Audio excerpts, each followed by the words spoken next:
You're listening to Inside Real Estate, your source for all things mortgage and real estate related. The show that brings you all the hottest topics and insights directly from those who know it most.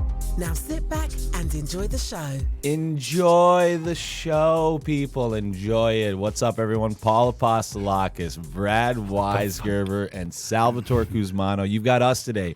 No guests. There's a lot of really, really interesting stuff I want to talk about.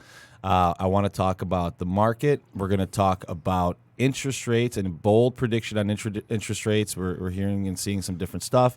And we're also going to talk about the DOJ going after real estate commission. They're actually investigating it. I don't want to talk about any of that. We have to. That's what we're here to do. Let's talk about Looney Tunes. You can't come on the show and then decide not to talk about what we're going to talk about. We talk about it every day. No, we don't. We don't. Right, we don't actually talk about mortgage stuff, right? Talk about it. So everybody, obviously, thank you for subscribing to our show. Thank you for being supportive. We honestly, we've been getting so much more support from the show. It's been really nice. Go to irepodcast.com. Go to all the podcast places. Are we on YouTube? We're on the YouTube. Like, subscribe, and hit that little bell to get notifications. Oh my God, you watch a lot of YouTube. My kids watch a lot of YouTube. Salvatore is he's got some tropical smoothie cafe. It says health nut. You know, that is not you. They must have been mistaken. Yeah, they were like, "Who are?" They're like, "Sir, you have got to leave the building." What did you do? Did you ask him for like? Can you read off what that is? Because it's written on there. Health nut, no sugar, add whey protein. Wow. So they ask you. Salvatore, what do you want? Trying to get pretty swole. good. Salvatore the other day looked at me. He goes, just try not to die. He's like, Sal's trying not to die. He goes, we're gonna get healthy, man. He goes, no more sugar. I'm not eating any more sugar at all. As he's chiefing down. Yeah. No added sugar. No added sugar, buddy. I mean, there's natural sugars, I'm sure, but I'd be lying if I said that the tropical smoothie is like healthy, right? It's not like healthy. drinking Gatorades when you don't work out. Yeah. But at the same time, I mean, dude, nothing is really healthy anymore, man. Well, I spent my whole 20s hungover. So I think it's, going into my 30s, I probably need to make a couple changes. You're in your 30s, bro. Listen, well, 6 months in. Yeah. But I got to do something. Anybody in this industry knows you got to have a release. Sal's is cars, watches, and blues. So all right, let's get right Pretty into it. sad. Yeah, It's not sad at all. It's fun. So the DOJ, the Department of Justice, Is that what that stands for? they are investigating realtor commissions and actually have subpoenaed CoreLogic for their records, and they're actually looking into search histories of actual real estate agents. Because the thing is, there's a class action lawsuit that they're actually jumping on board with that. Real estate agents are controlling commissions. They're going after homes that offer higher commissions. They're not doing their clients justice by basically steering them so they can make more money, right? This is basically, on some level, what the mortgage industry went through in 2008. Now, obviously, ours was much more severe because of what happened. But it's becoming a really hot topic right now, more and more and more, that real estate agents are overpaid, steering clients, and kind of not doing the client justice. I think it's unfounded. I think the average commission right now is about 5% total, front and back. That means sometimes it's at 4%. Sometimes I know a lot of agents that do deals at much less commission to get the deal done. Right? It happens all the time. I don't know that an agent's going to pass up on making some commission if the client wants the house. Right. But I don't know, the DOJ, when you start getting the government involved, just like with mortgages, there's very, very valid things that they looked at, but then the pendulum swung so hard to the other side. You know what I mean? I'm sure there's pockets, right, where there is a case to be made in certain areas. Overall, I think it's unfounded.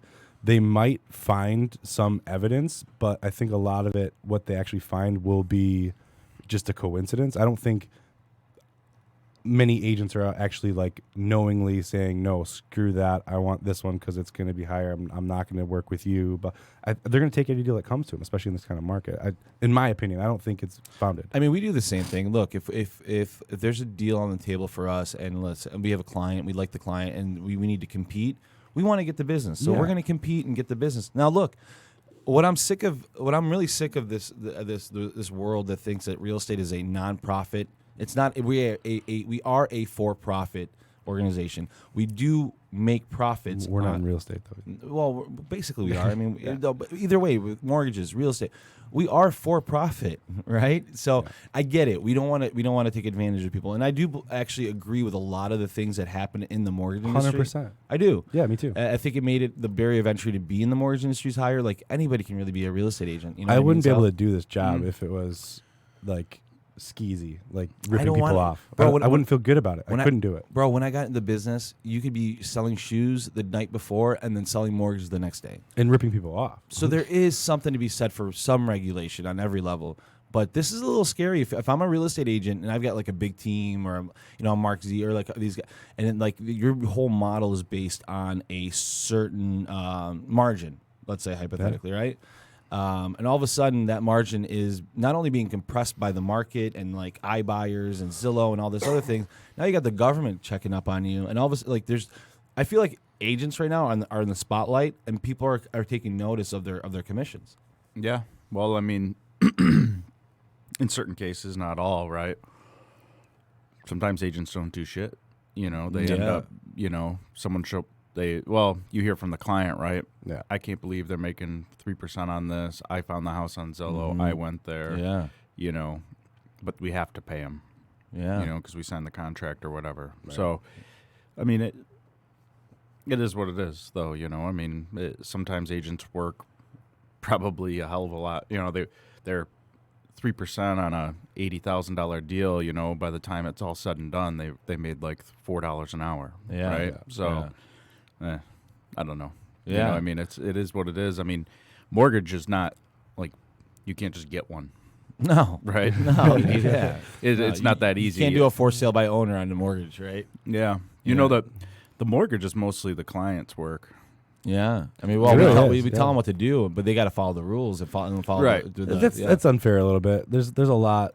I'd say it's more intellectual work for a loan officer, making sure you structure it right, that it's set up right, that the client's in the best situation. Well, no doubt. I'm just saying. But the actual work, yeah, for sure, it's on the client. A good loan, getting the stuff, right? Yeah, there was a post on this Facebook group called Lab Code Agents, and there's somebody asked a question. They're like, "Why can't I find a good lender? What is the problem with finding a good lender? I just can't find one." It's like, really, you know what the reason is that you can find it? Because most lenders, most mortgage loan officers, they have a hard time saying no, and they don't do a good job. There's a value to having a good loan officer to be able to navigate the rules, to tell you what the difference is. And I think Sal does a really good job of this, and we as a company do a really good job of this, is we tell you what you need to know, dude.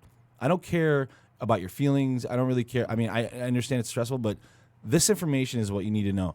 Not only that, we communicate that to the real estate agent and all that. There is a value for that. And I feel like we get paid correctly for what we're worth, right? I don't disagree with that. There are situations though where real estate agents, the person signed the contract, right? That person looking for a house found the house on Zillow. They basically scheduled the showing. They went and looked at it, and they basically do all the work. And then all of a sudden, the agent, sometimes even double dipping, get full 6%. That's a lot of money on a transaction. Right? Yeah. I mean, I think it depends on every deal, right? I mean, there's deals that I feel like loan officers are overpaid for. Right? I would agree with that. Where it's like, okay, I didn't do anything. There's a PIW. It was pretty easy, right? Yeah. W-2, pay stub, BIW. Yeah, it's closed in 10 days. It was a referral. Right. Just lay down. It's like, okay, right? And then there's other ones where it's like, we didn't get paid enough. Yeah. It sucks everything out of me. We made $100,000 deal. They're self-employed. You know what I mean? The small loans, man. Yeah. You know, it's really just so the audience Small understands. investment properties. I'll be honest with you. The smaller loans, the 50, 100, 120, not even 120, 80, $70,000 deals, those are sometimes the hardest ones to get done. But they also can be the most rewarding, because a lot of times you're really changing someone's life. Well, at that, right? Sometimes, yeah. I mean, they're usually hard deals, right? Because, like Paul said, they're usually, not always, but lower credit and whatnot, right? Or they're investors. Yeah. Who own multiple properties and they're Yeah. buying up, $50,000, $60,000 properties. It's like, man, you got a lot going on. Yeah, and they're labor intensive, and most of mine have been investors, right? Yeah, I agree with that. I feel good getting the lower credit scores done, like the bank told them no, right? Yeah. Sometimes they're super easy, sometimes they're very, very hard. Yeah. And people, it takes money to buy a house. Well, you can't spend your money halfway through the process. I will tell you this, man. I will tell you this. There are some deals that you look at and you're like, you shouldn't be buying a house. And sometimes I've made the call where I'm like, they might actually, if we really, really try to figure it out. You've actually made that call a lot lately. Yeah, I've heard it a few times. I'm like, dude, you shouldn't be buying this house. It doesn't make sense. You're gonna be every month. You're gonna be so strapped. You're gonna hate yourself for it. You're gonna hate yourself. I mean, don't get me wrong. I believe in home ownership, and I believe it's a road to wealth. But you got to do it when you're ready. You know what I mean? And you got to do it with the right house that you're ready for. You understand. What some you're people getting want yourself into. No, I'm gonna buy a $250,000 house, making $35,000 a year, and it's not gonna work. But on paper, sometimes it does. That's like me when I was an underwriter, going to buy a Lamborghini. Like, well, it shouldn't. You shouldn't buy a Lamborghini happen today. No, I shouldn't for sure buy a Lamborghini today or ever probably. Yeah. So I mean, I think the point of what I'm really talking about is we were under attack really severely in our side of the business, and realtors really got out of it unscathed. Like all the regulation came down on mortgages because we were the linchpin, right? Yeah. And now, with this class action, I mean, for the DOJ to be get a subpoena for CoreLogic to give them, and CoreLogic, just so everybody knows, they have all the listings, they have all user data, they have all realtor data, and they're actually, you know what they're looking at? They're looking at their search history to see if whose search history? The agents? The agent specific. Whoa. To see on the MLS to see if they're specifically targeting properties see there's that a pattern.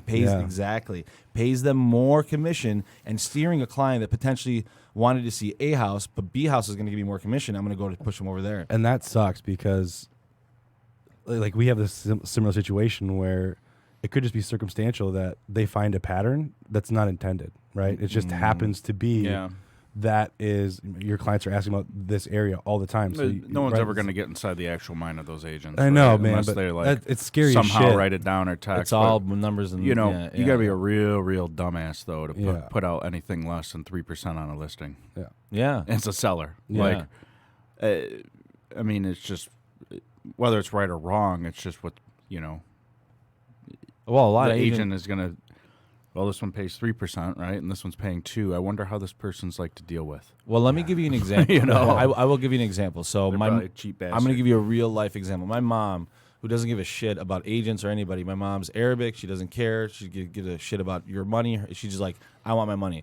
So, and I'm in the business. Money, and I'm in the business, and she wanted to list her house. She built her own house, soup to nuts.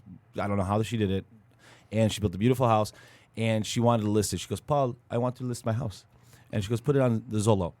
Zillow. And I'm like, Mom, why don't you get an agent to do it? She's like, no. I'm not paying commission, right? So sure, but that's a FSBO, right? But here's the thing. She, when the agents would come see the house, she goes, I'm not paying 3%. I'm only going to pay you 1%. So imagine this: as an agent, are you going to show that house? Or are you going to show the house next door where they're paying full commission? I mean, it depends. Again, it's really up to the client, right? It is. The good thing about Zillow is that the house is out there. I want to go see right? the house. Well, it's for sale. Why wouldn't you show me it? Right? That's why I think it's unfounded. Because it makes it super hard too. Because as an agent, you're self-employed. You file a Schedule C generally. You get a 1099. So it's your decision what your time is worth. And if your time isn't worth that 1%, you shouldn't have to take it because of. It's not that. It's you're not doing what's right for the client. But they're not your client. The client is the person looking to buy the house. So let's say you've got a client. I see what you see what I'm Yeah, saying? yeah. You got a client. They want to see this house on 123 Main. Right. But there's a house on 1235 or 125 Main that pays full commission, and they're similar. Right. Oh, you know what? That house is actually under contract. It looks like it's under Yeah, contract. yeah. So they have the ability to steer clients one way or For the sure, other, yeah, right? very easily, I can see that. So generally speaking, what the DOJ is basically saying is, okay, well, there's also saying there's collusion going on between listing agents and there's a lot that goes on in our business. I personally don't think it's as profound or as detrimental to. I don't think any agent is going to not show someone a house. They want to sell the house and get in and out, right? Yeah. Like for instance, my mom, the agent came and they're like, well, she goes, I'm only going to pay you 1%. So the agent is making the buyer pay him the other 2%. Yeah. You know what I mean? Like every industry or business, I mean, there's the politics of it, right? And the things that people do, whether it's an agent, a title company, a realtor, or a mortgage company, they do things in their interest often, right? Right. Referring someone to someone else because of a paid relationship, which makes sense, you know, if they're supporting them, like, from a marketing perspective, right? But there's a lot of injustice, I think, to the people out there who are buying, being led one way, right? Not often, but once in a while, it's like, man, that company sucks. Yeah. And we have to use them. Yeah. You know? I mean, we don't have to. Technically, like, the buyer can But it'd be shop stupid some of not their to. services. Yeah. Well, you know, but they don't know that. The agent doesn't say, like, hey, let's use whichever title company you want. Yeah. The Right. agent picks But- the title company. Often, yeah. But So- it's supposed to be the client's choice to shop. They don't even know Well, it's a that. shop- shoppable nobody does that, service, yeah. and it is stupid to shop because you're going to save $50 and you probably Right. don't know anything about title. Right. But sometimes, you know, there's relationships set up with brokerages where it's like, man, yeah, everyone's using them. Yeah. You know, we got ownership or whatever. Yeah, most we get brokerages have their shares, own and it title company sucks. now. Yeah, think about that. Brokerages have their own title companies, so they can and they control that part of the transaction, even if it's $100 a transaction extra, right? Yeah. Over 50 transactions, you know, that adds up over time. It's kind of crazy though, because I mean, liability on title companies is crazy. Dude, every real estate company now I don't has think their that own- juice is worth the squeeze. I don't know, in my man. opinion. Well, a lot of real estate companies are opening up their own mortgage companies, right? Yeah, It's that's happening true. left and right. Yeah, that's We'll crazy. talk about the liability there. That's true. And they don't know how to run a mortgage company. It's not that simple. Yeah. You know, everybody could own a mortgage company all of a sudden. So is the DOJ is there any information on like where are they targeting specific areas or I didn't get that. You don't know? I don't know that for sure, but I know that I'm they're interested to follow that? they are. Yeah, it's an interesting thing because when you get the DOJ involved, this is the same people that brought down Gotti and you know Right. what I mean, it's weird though because there was all over the news how the DOJ wasn't going to be actively pursuing mortgages. Yes. But I thought it was more broader, just real estate in general. They weren't going to be pursuing actively anything really. I think this So class it's action kinda lawsuit weird. kind of shed some light on it, and Yeah. they jumped on board. They're like, hold on a second, is this really happening? Right. And I don't know, maybe the DOJ was like, well, hey, we need to do something. Yeah, maybe they're just bored. You know what I mean? We already sued everybody that we can for mortgages. Let's go after real estate agents. You know what I mean? It's like, it's kind of wild. I mean, look, See what happens. I guess the whole overriding concept that I have on all this is our industry is under attack on every level between the market and between compression and between Zillow and iBuyers and real estate agents. Look, they're not going anywhere because everybody is going to want, especially a first-time home buyer, especially. And then if you're not a first-time home buyer, someone that you trust to kind of handle everything for you. To me, I like it. I like that our industry in general is always under attack. I Quote, like it unquote. because we're doing the right thing. Right. We're doing the right things, and it's going to weed out the competition and the cream rise to the top. So I like it. It's a challenge. I would hate if no one ever checked up on us because But Brad, shit would run rampant. But Brad, you you know? like it now because you've lived most of your life in a post For sure. Super compliant yeah. world. When I did it, It was the Wild Wild West. It was the wild west. Wild West. And back then, I could make more money personally if I Being charged you skeevy. more. Yeah, Yeah. it I was like that. Mortgage loan officers weren't really looked at as respected people. No. You know They what I were mean? dirtbags. You're a dirtbag. Used car salesman, basically. Well, I mean, I'm sure it was fun, but the I didn't know Wolf what I of was Wall doing, Street. yeah. the longevity of, and how are you supposed to know if you're playing within the rules? Exactly. I didn't know. I was Yeah. right out of college, dude. This is what I was. No, I Yeah, grew up in. young, again, dumb, and I broke. mean, it's the checks and balances will give the business longevity, which is what really matters, I guess, if you want a career in mortgage or For real sure. estate or whatever. You know what it is? I mean, there's just so much money in real estate. Like one transaction generates so much money. On multiple different mortgage, facets. mortgage-backed securities, front end, back end, real estate, insurance, title work, yeah, there's appraisals. tons of- yeah. There's so many like components that are Servicing. sucking money out of the public on a real estate transaction, on the front end and the back end with rates and all that. I mean, it's why it's home.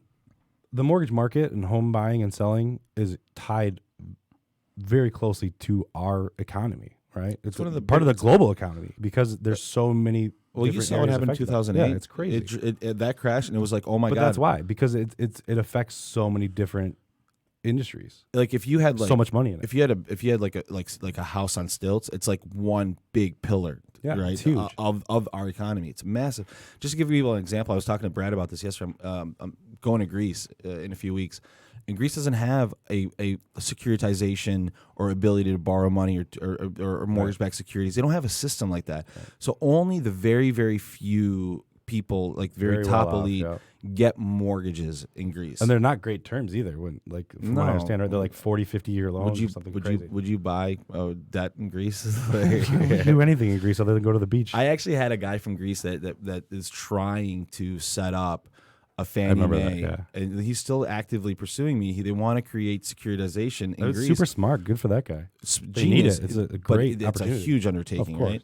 But because we have this ability to securitize mortgages and put them in mortgage-backed securities, we have the ability to create liquidity in the market, right? Fannie Mae and Freddie Mac just basically more. By the way, just mortgage-backed securities. On a side note, I think it's UMB or something. I forget what it is, what the acronym is. But it's a unified mortgage-backed security where both Fannie and Freddie now have the same terms. It's a kind of a big deal. Nobody's really talking about it, but it's basically, and it's supposed to make it cheaper for clients. Rates are supposed to go down. So, but I think it is. I think we should note it. I think we should watch it. Real estate agents might get to a point where their commission structure is going to change. Speaking of Fannie and Freddie, they just announced they're going back to private ownership. Well, they should have been. They should have been. But how do you think that's going to affect our guidelines? Nothing. Not at all. It'll get looser. That's what I'm thinking too. I think it'll get looser. It'll get looser because there's not going to be so much oversight, which scares the shit out of me too. Right. I don't want looser guidelines. I don't want people with like bad credit, no income. I think some people are underserved, like self-employed borrowers. Yeah, I guess from the other perspective, I don't want some guy who works for the government who's never wrote a loan before making the fucking guidelines. Yeah. Well, look at an LE. Look at a loan estimate. Yes. That shit is hard to read. It doesn't even make. And how stupid. I mean, TRID is nothing. Nothing's really changed from our perspective. I mean, you're still getting clear to closes. The only thing that's days changed before is closings. Like the only thing that's changed is who prepares the final closing statement. It's not title anymore. Yeah, just so everybody knows, TRID came out and made a whole bunch of rules. They might as well have. Yeah, they might as well. Yeah, they still pretty much do, but they don't. CD, yeah. It doesn't. I mean, you have to use the lenders, but all it does is create work to navigate the new rules. Yeah. That's all it is. And there will always be because this industry is so lucrative. There will always be a way to figure it out, if that makes sense. What else do we want to talk about? We want to talk about, what was the other thing I want to talk about? I just asked you that. Oh, bold prediction on interest rates. Really big bold. Yeah. Whose bold prediction? Yours? Mine and a few other people. So Barry. That's not really that bold anymore. Well, not many people have heard this. Okay. I don't think many. I hadn't heard it. So I was talking to my buddy Mooch out in California, and he goes to me, he goes, rates are going to 0%, dude. And I'm like, what? Well, the Fed rate, right? And I'm like, dude, what are you talking about? I'm like, that's kind of crazy. He's like, dude, we're in a recession right now. You don't even know it. He's like, we're already in it. Yeah, for sure. We're already in it because that's how recessions work. So the Fed said there's a 24% chance of a recession in the next 12 months. Last time there was a recession, it was at 20%. Last time before that, it was a recession, it was at 18%. Yeah. And the time before that, we were actually in a recession, and they said it was like 20%. Yeah. So, anyways, long story short, Barry Habib actually is who we had on the show. Mm-hmm. His prediction is in the next 12 months, the 10-year will go below 1.2, giving us the lowest interest rates we've ever seen. That'd be crazy. Ever seen. He's saying that we are in a downward slide. We are going into recession 100% very soon. We might even be in it already. And that right now, that we are actually going to see lower and lower and lower rates. Now, this guy is rarely wrong. My blood pressure just went up a little bit. Why? I don't know. Why did that bother you? I don't know. So recession's a scary word when you're self-employed, especially. Recessions are normal. It's like breathing. Yeah. You go I know in it and is, out, but it's still scary. It's just a pause. Yeah, I agree. It's not a depression. A recession is just a pause in growth. Yes. Right. So I don't want people to think like when people say recession, they think 2008. Yeah, that was a depression. That was a depression. Yeah. That was a catastrophic event. We go through. Did he say why? Did he say why? Yes. So he said global markets, just the slowing of the economy. If you want to hear why, you can become a member of Barry Habib's MBS website. Highway. Yeah, he's very, very good. You can't give away all of his info. So I've always been I've been growth. What's that? Sure you can. growth. And recently I started thinking, man, we're kind of like at a point where I think we're kind of where we're at, and I think we got to kind of slow down a little bit. I was getting that feeling, and it's being corroborated now multiple times.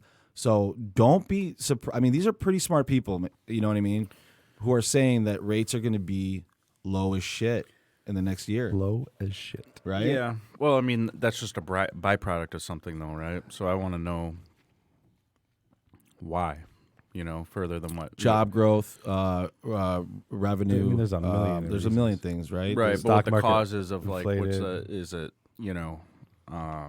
He did say this. He said that I mean, jobless claims are down. There's more industry in the United it States. seems right now. weird, right? So It seems like what's the going economy's on behind humming. the scenes that he's, Well, what he said, which I thought was interesting, was that the Fed's slow, right? He used this analogy. He's like, they raise rates too fast. And they raised rates and they didn't see anything slow down. They raised it again. They didn't see it slow down.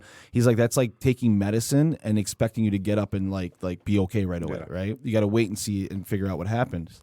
So he said that has a part to do with it. He is actually bashes the Fed, which I don't disagree with. I mean, they're a little out of touch, but there's smart people there too, so it doesn't make sense to me a little bit.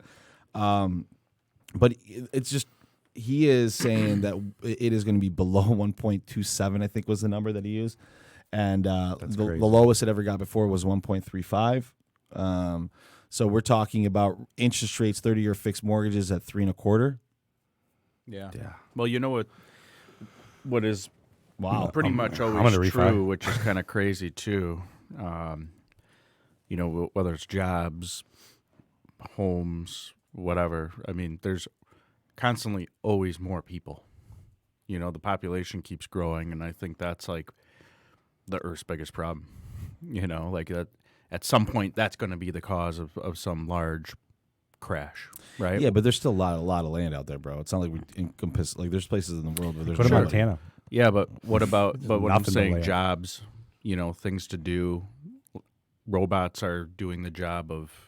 That's a Well, good point. maybe not robots necessarily, but the AI or smart technology is like. economies have to get much bigger to support the bigger population. Now, with that, there's also more spending, though, Sal. There's more need for more products, right? There's more need for more different things. So there's...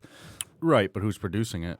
Or what is producing it, right? Yeah. So, I mean, I think that... And then you get the food supply, and, it's like... Wow, everyone's what the getting... food supply, dude. Well, think about it, Food supply. I mean, there's a lot of issues. The food supply is actually an issue with bumblebees. We're not a food supply show, guys. Unless We're there's a like show. extreme innovation in technology as far as health goes, I mean, that could be the cause of another recession. Well, people are living longer. People getting very sick. Well, from here's all the fucking garbage we eat. Yeah, we eat a lot of garbage. That's why you have tropical smoothie. Yeah. The health nut. So here's It's helping. Jessica's laughing. Here's what you have to understand though. Just because we go into a recession, historically speaking, the real estate industry has fared better than most other parts of the economy through recessions, just through 2008 because of whatever happened. So there is something interesting happening right now. We have the biggest population since the baby boomers going into the home purchase era of their lives, right? And it's almost like a rubber band because a lot of them, those millennials aren't buying houses at 20 anymore. They're buying houses at 30 and 35, right? So 27, I think, is the actual number. Yeah, 28. right. So think about that. There's a huge population of people that are going to be buying houses. Rates are going to be historically very low. The biggest X factor is going to be income. Jobs. Yes. Can people afford? Because affordability for homes right now is not great. Right. Oh, and not to mention homes themselves. That's what I'm saying. Like, there's increasingly more people entering the market. Yeah, And there's a shortage. they're not building them as fast as people are being born. There's less building now Literally, than there was. it takes Yeah. longer to build a house than it does to make a baby. Which is even, I mean, the tariffs. Talk Well, about to tariffs. make it or have it. Because Well, you can to make it have in it. 2 minutes. The tariffs aren't helping with the home building process either. I mean, So yeah, so I wanted to get into that because we were going to talk about that last week. But houses are getting more expensive, bro. yeah. You know what I mean? It's getting more expensive to build them. Less builders are doing it. I mean, we sell your Well, cousins. I would say in the past 2 or 3 years, the price of a house in Royal Oak, and part of it due to the market, part of it probably due to costs, has gone up $100,000. Yeah. You know, 450 to 550. Yeah, because 550 is the low end now. low end to build a house because it's labor. Labor's hard to come by. Like skilled labor is not easy to come by. They want more money. Like materials are going up because of tariffs. I mean, land is actually the value of land is going up, so it costs more money to buy the land.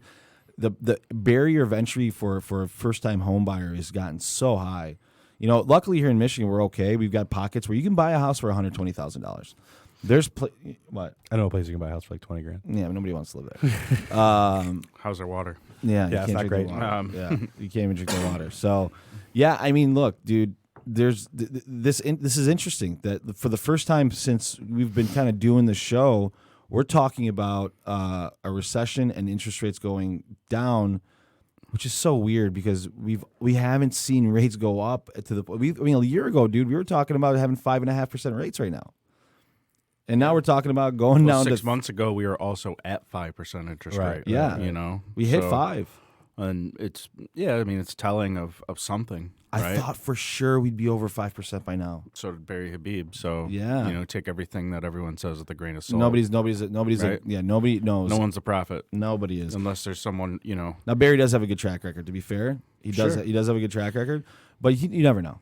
Well, again, right on our show, he said that he saw rates going possibly to 6% or whatever. Yeah, right? on our show he said that. Yeah. You know, and that was only a few months ago. So ultimately, like, there's people pulling strings behind the scenes that, not to get all conspiracy theory or whatever, but there's, you know, people or groups or that know more than us about their plans, right? Corruption.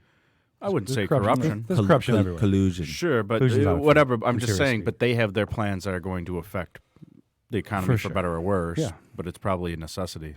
Look, a natural recession is fine to me. I'm okay with that. What I fear is an abrupt forced recession. What that means by is an external factor caused by some geopolitical situation that pushes us. Political. Yeah, that pushes us into a forced recession. What I mean by forced, it's that an accelerated recession, which is kind of what happened in 2008. We had the whole 9/11, and it just everything tumbled down from there. Super crazy, right? That's my fear. My fear is if we get in a situation where something causes an abrupt bang stop, that's when you'll see all hell break loose. Well, and unfortunately, it's a perfect storm for it to happen right now. If you go back to the beginning of recorded human history, I mean, another war is looming. Yeah, there's wars right? going on. So it's like, I mean, it's the perfect storm for it to on what happen. scale? I'm sure, right? But You think an event like World War II, which you think we're gonna have a 3?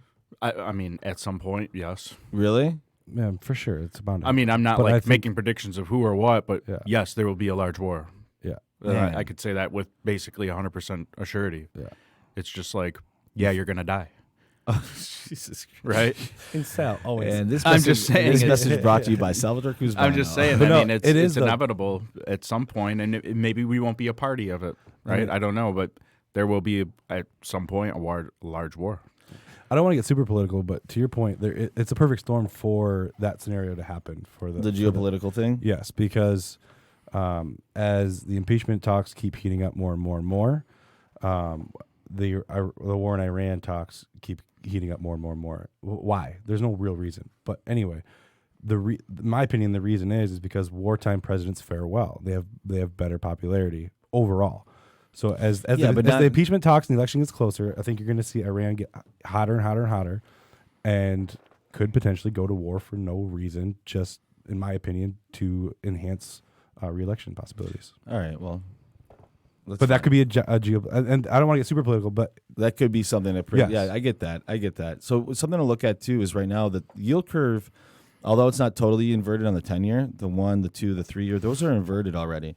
Once you start hearing, for everybody that's listening, when you hear on the news fairly soon, because it's trending that way, that the 10-year basically long-term rates are cheaper than short-term rates. Am I right on that? Yes. Yeah. So short-term rates are more expensive than long-term rates. So it's called an inverted yield curve.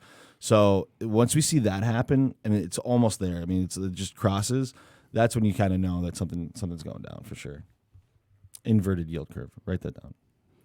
You're looking at me like really weird. I'm trying to process what you said because I don't think you explained it correctly. Was but it? I can't remember. I could be wrong. Doesn't matter. I don't know. It doesn't matter. Just inverted yield curve is what you need to know. And everyone that is falling asleep during this, we'll talk about something else now. Yeah. Let's do 3 questions. Should we do For who? For Sal. For Jess. Yeah, let's do 3 questions for Jessica. She's like, yes. fuck that. Jessica, 3 questions. Okay. All right, Jessica. First question. By the way, Jessica does she handles our show. She does all the stuff on our show. If you don't know, if you haven't listened, and she's awesome. So, first question: What scares Jessica? Spiders. Spiders? Hey, they suck, dude. They're tiny, Sal but and you know They're not what? all tiny. They crawl. Sal and I hate spiders. You should see us I around have like spiders. a huge bug phobia. I hate all bugs. Yeah. Yeah, like I had a praying mantis on my shoulder once. Like my buddy goes, dude, you don't freak out right now. And I'm like, what do you mean don't freak out? When you say don't freak out, Yeah, You I'm freak gonna out. you're freaking out. He's like, immediately I need do. you not to freak out right now. I know how you are. I'm like, what is it, man? He goes, you have a praying mantis on your shoulder, dude. And I looked over my shoulder and I just saw this thing just like, I'm like, dude, I was like, get it off.